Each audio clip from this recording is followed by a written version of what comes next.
Factoring out a GCF, or a greatest common factor. Before we start this lesson, we need to remember a few things.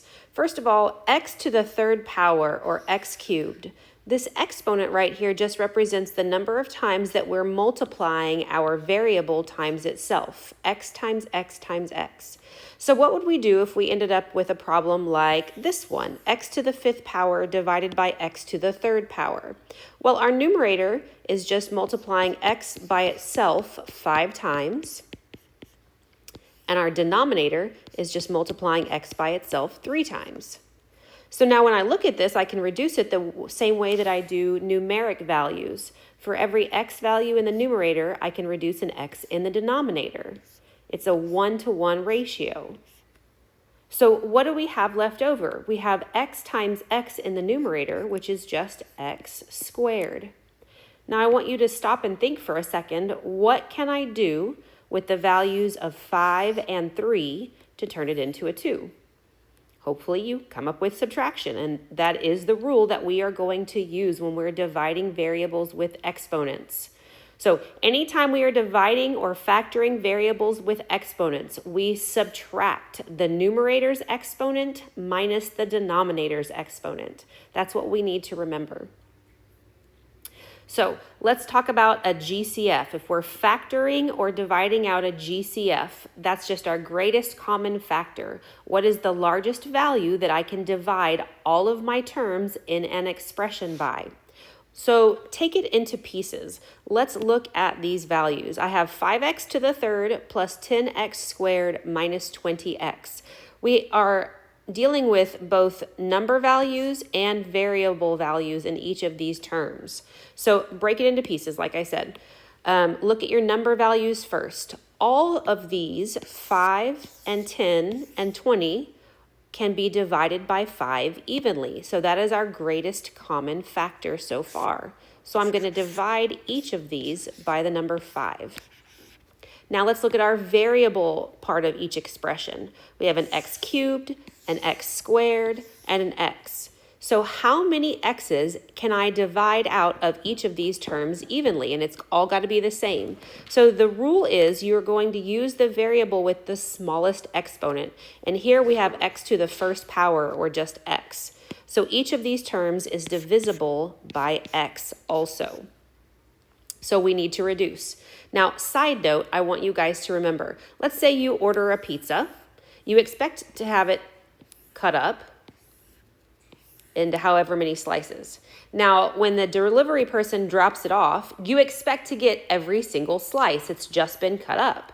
If they eat a couple of the pieces and then give you what's left over, that is not what you ordered. The same is true for our polynomial expressions. When we're factoring it, we're not getting rid of anything, we're just cutting it into different pieces. So when we figure out that 5x is our GCF, I need you to go ahead and rewrite that 5x, and then you're going to open parentheses and rewrite the variable terms, or each of these terms, after dividing out the 5x. So we have 5x to the third divided by 5x. 5 divided by 5 just gives us 1 over 1. And then we have x to the third power divided by x to the first power. Remember, just subtract your exponents. 3 minus 1 is 2. So we're left with x squared, 1x squared, or just x squared. 10x squared divided by 5x. 10 divided by 5 is just 2 over 1, or 2. So we have our plus 2. And then we look at our variable expression here. X squared divided by x to the first. 2 minus 1 is just 1. So this ends up giving us x to the first power. But of course, we don't need to write that number 1 as an exponent. It's understood. So 2x. And then we move on to our last term. We have minus 20 divided by 5. Both of those are divisible by 5, so we're left with 4 over 1, or just 4. And then x divided by x, both of those reduce. That's all we're left with. So we've got 5x times x squared plus 2x minus 4. All right, let's try something a little more difficult. When you see something like this and you're looking for a GCF, don't get overwhelmed. Just take it piece by piece. Let's look at each of our expressions and at the number part of each of these terms, 7 and 49 and 7. Each of those are divisible by the value of 7. So I know I'm going to divide each of these terms by the number 7. Now let's look at our first variable. We have an x variable here, and an x variable here, and an x variable here. What are all of those divisible by? Well, they're all divisible by an x squared. So I'm going to go ahead and put that there.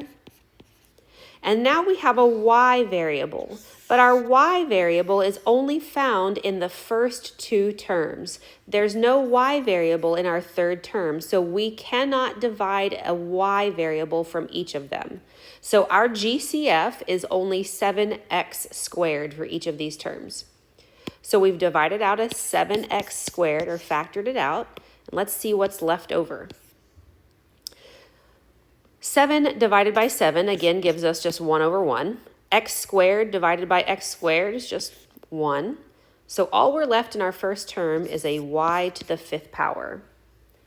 Minus 49 divided by 7. Both of those are divisible by 7, and we're left with 7 over 1, or just 7.